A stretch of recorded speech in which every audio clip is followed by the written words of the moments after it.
मैं समझता हूँ कि किसी भी बंदे के लिए सबसे बड़ी माफ़ करने की जो मोटिवेशन है ना, वो ये होनी चाहिए। और मैं समझता हूँ अगर ये मोटिवेशन नहीं है उसके लिए, तो फिर इससे बड़ी मोटिवेशन क्या हो सकती है कि उसको अल्लाह कहें कि ऐ मेरे बंदे, तू मेरे लिए माफ़ कर दे, इसके बदले मैं तुझे माफ़ कर दूँगा। मैं आपको एक थोड़ा सा वाक़या सुनाता हूँ, इसको ज़रा मैं रिलेट करता हूँ कि ये बात कितनी बड़ी है। हज़रत अबू बकर सिद्दीक़ रज़ी अल्लाह तआला अन्हु की ज़िंदगी में एक बहुत बड़ा सानिया हुआ। आपकी जो बेटी हैं सैयदा आयशा रज़ी अल्लाह तआला अन्हा उम्मुल मोमिनीन, हमारी वालदा, उन पे ज़िना की तोहमत लगी। एक बाप के लिए कितनी तकलीफ दे बात होगी, शादीशुदा बेटी नबी के घर में उम्मुल मोमिनीन तोहमत लगी, झूठी तोहमत, कितनी तकलीफ दे बात होगी। और ज़्यादा तकलीफ दे बात रबीउल्लाह भाई वो इसलिए भी थी क्योंकि अगर सिर्फ दुश्मन करता ना, सिर्फ दुश्मन की तरफ से होती तो इंसान चलें तकलीफ होती है बर्दाश्त कर जाता है, लेकिन बाज़ू का जब अपने लोग शामिल हो जाएं साथ, और अपने सिर्फ अपने मुराद मुसलमान नहीं, रिश्तेदार भी शामिल हो जाएं। अनफॉर्चुनेटली कि जब ये तोहमत लगी सैयदा आयशा पे, तो कुछ मुसलमान गिनती के उन्होंने भी गैर मुहतात गुफ्तगू की इस हवाले से। कुछ सहाबा से गलती हो गई। जाहिर है जब चीज़ मारूफ हो जाती है तो लोग बाज़ औक़ात गैर मुहतात अंदाज में बात कर लेते हैं और पता नहीं चलता कि इसके कॉन्सिक्वेंसेस क्या होंगे। तो इसी तरीके से सैयदना अबू बकर सिद्दीक़ रज़ी अल्लाह तआला अन्हु के ना सिर्फ मुसलमान बल्कि अपने रिश्तेदारों में से किसी ने ये बात कर दी। और आप इमेजिन कर सकते हैं कि सैयदना अबू बकर सिद्दीक़ को तकलीफ़ इसलिए भी ज़्यादा बढ़ी कि जिसने बात की वो आपकी खालाजाद बहन के बेटे थे, यानी भांजे थे। और सैयदना अबू बकर सिद्दीक़ उनको मंथली फाइनेंशियल एड भी किया करते थे, यानी फाइनेंशियली हेल्प करते हैं। फैमिली के बंदे हैं, मुसलमान हैं, उम्मुल मोमिनीन हैं, नबी के घर वाली हैं, और गैर मुहतात बात कर दी। कितनी मुश्किल बात। अब हुआ ये कि सैयदना अबू बकर सिद्दीक़ रज़ी अल्लाह तआला अन्हु ने कुछ नहीं, इंतकाम वगैरह नहीं लिया, आपने माफ़ तो कर दिया, लेकिन आपने कसम खा ली। और आपने कसम क्या खाई? आपने कहा वल्लाही ला अनफ़अहु बिनाफ़िअतिन अबदा, अल्लाह की कसम आज के बाद मैं इनके ऊपर कुछ खर्च नहीं करूँगा। यानी उन्होंने सिर्फ ये कसम खाई कि मैं उस पर खर्च नहीं करूँगा, कोई इंतकाम नहीं लिया। अब ज़रा देखें कि अल्लाह की सैयदना अबू बकर से एक्सपेक्टेशंस क्या है।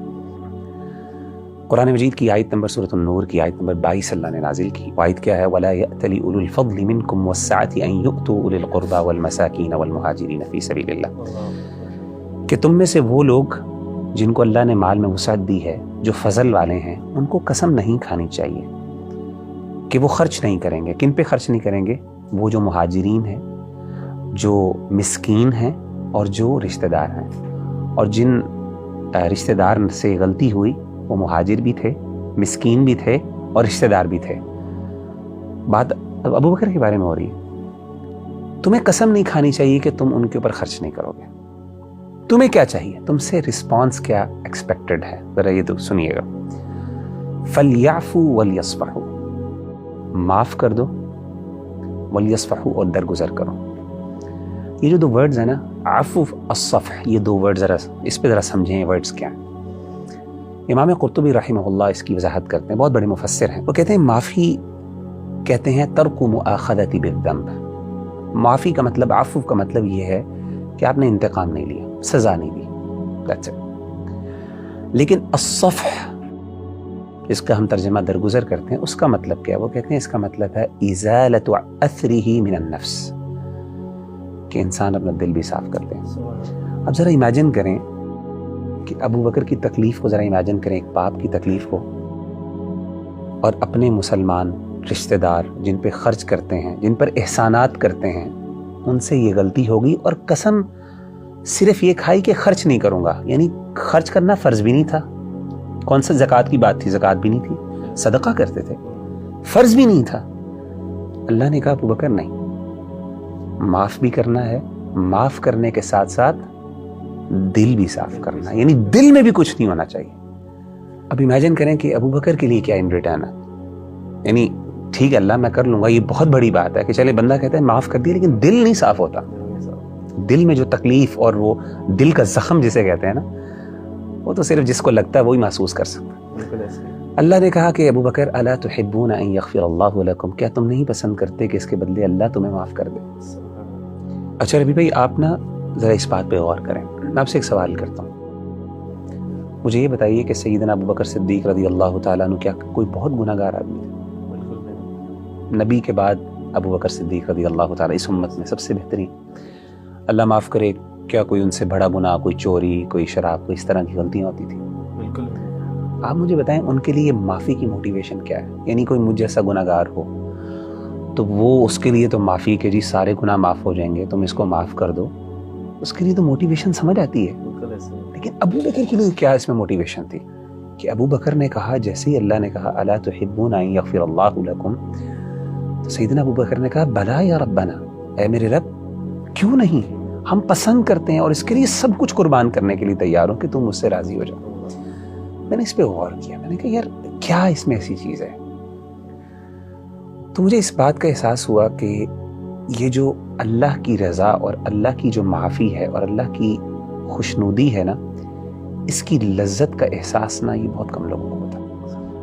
آپ کو پتہ ہے، حدیث سناتا ہوں آپ کو، نبی صلی اللہ علیہ وسلم نے فرمایا کہ جب اہل جنت جنت میں چلے جائیں گے نا، تو پھر اللہ تعالیٰ اپنے جنتیوں سے کہیں گے یا اہل الجنہ، اے جنتیوں کچھ چیز چاہیے تمہیں؟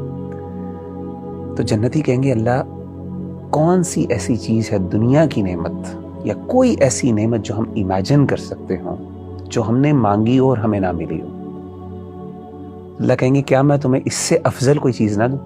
جنتی پوچھیں گے اللہ اس سے افضل کیا ہو، یعنی اور کون سی نعمت رہ سکتی؟ تو اللہ تعالیٰ ان کو کہیں گے کہ اس سے بھی افضل ایک نعمت، اور وہ نعمت یہ ہے احل علیکم رضوانی فلا اسخط علیکم بعدہ ابدا، کہ میں آج کے بعد ہمیشہ ہمیشہ کے لیے تم سے راضی ہو گیا اور میں تم سے کبھی ناراض نہیں ہوں گا. یہ دو بڑے انعامات ہیں، یعنی جنتی جو جنت کی خوشیاں اور جنت کی نعمتیں اپنی جگہ پہ، لیکن دو ایسے انعامات ہیں جو اللہ کی، جسے کہتے ہیں نا ایک اسپیشل گفٹس جو اللہ کو ملیں گے، کہ اللہ کا دیدار ہے، اور دوسرا یہ اللہ کا گفٹ ہے کہ اللہ کہے گا میرے بندے میں ہمیشہ ہمیشہ تجھ سے راضی ہو گیا. اس وقت اہل جنت کو احساس ہوگا کہ جو اللہ کا راضی ہونا یہ کتنی بڑی نعمت ہے. آج ہم شاید نہیں کر سکتے. اصل میں ابو بکر کو وہ احساس ہو گیا، اتنے با کردار آدمی ہے لیکن اتنے ہی احساس ہے اس بارے میں.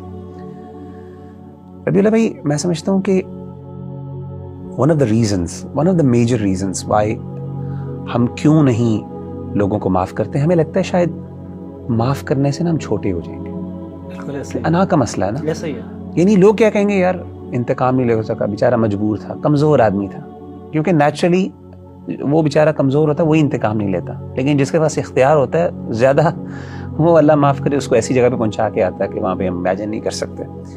نبی صلی اللہ علیہ وسلم کی ایک اور حدیث ہے، آپ نے 3 دفعہ قسم کھائی، 3 باتوں پہ آپ نے قسم کھائی، واللہ والذی نفسی بیدی، اس ذات کی قسم جس کے ہاتھ میں میری جان. امیجن کریں کہ نبی صلی اللہ علیہ وسلم قسم کھا رہے ہیں صحابہ کے سامنے. 3 باتیں کیا تھی؟ آپ نے پہلی چیز کہا ما نقصت صدقۃ من مال، پہلی بات آپ نے قسم یہ کھائی کہ صدقے سے کبھی مال کم نہیں. اور دوسرا آپ نے کہا، آپ نے قسم کھا کے کہا، آپ نے کہا کہ تم میں سے کوئی بندہ اگر اس پہ کوئی زیادتی کرے اور وہ صرف اللہ کے لیے معاف کر دے تو یاد رکھو اللہ اس کو عزت میں بڑھا دیتے ہیں. الا رفعہ اللہ عزا، یہ حدیث میں الفاظ.